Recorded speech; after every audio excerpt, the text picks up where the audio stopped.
Tukisalia na hayo ya siasa ni kwamba kiongozi wa Wiper Stephen Kalonzo Musyoka amesema kuwa yeye ni kiongozi asiye na tamaa ila ni kiongozi anayewajali wa Kenya. Kalonzo akisema kuwa angelikuwa na tamaa angeiba kwa kiasi kikubwa wakati alikuwa uongozini wa kipindi chake kama naibu wa rais.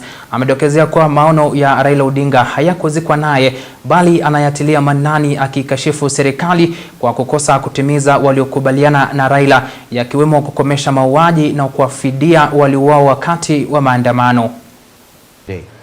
We may not do much because I'm in opposition. Na Wakenya wanajua mimi sio mtu mwenye tabia. You know, I was Kibaki's vice president. Kama nilikuwa na tamaa, ningekuwa nimeiba mashamba, nikachukua nini, nikafanya maajabu. But I said where I come from is lower than where we are. Sekuru is lower. Mimi ni mtoto kutoka dunia ngumu. Right? Hata juzi Ruto anasema ataniwekea lami barabara kwenda Sekuru. Nasema karibu sana, imechelewa. Ilikuwa imechelewa. So because I think of other people first. That is why. Unajinyima kwanza, ndio kwanza wenzako. Na Mungu anaachia mambo yote. Every inch of Kenyan soil is under the sovereignty of God. Mungu mwenyewe.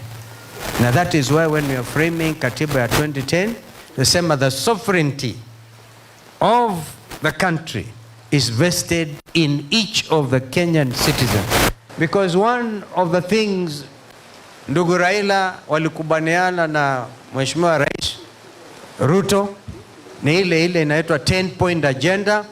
Walikuwa kabla ya mwezi wa 3, sasa tuko mwezi wa 5.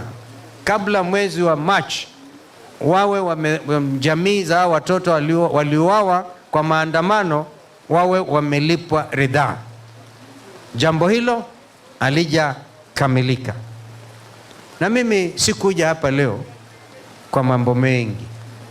Nataka mjue bado Kenya iko na huzuni. Mafikra ya Raila haikuzikwa na yeye. Na lazima zote ambao tumebaki hai tukamilishe maono hayo na mafikra hayo.